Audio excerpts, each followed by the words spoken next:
Di saat yang bersamaan, anggota Dewan menggelar rapat paripurna pembukaan masa persidangan 4 tahun 2023-2024. Rapat paripurna hanya dihadiri oleh 164 anggota Dewan dari semua fraksi dan 126 orang lainnya izin.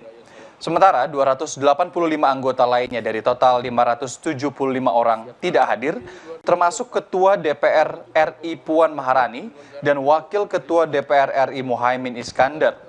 Rapat paripurna DPR kali ini juga diwarnai sejumlah interupsi dari anggota fraksi mengenai hak angket kecurangan pemilu dan anggaran makan siang gratis.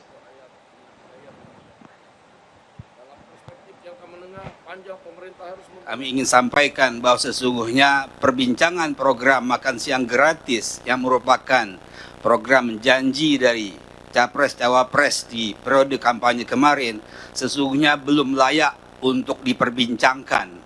Apalagi kemudian terdengar wacana bahwa program tersebut akan menggunakan program BOS, biaya operasional sekolah.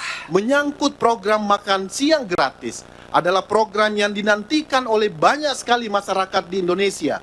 Itu tentunya harus dimulai dari usulan pemerintah melalui KEM PPKF, melalui RKP, dan seterusnya. Dan itu memerlukan waktu dan tahapan dalam pembahasan.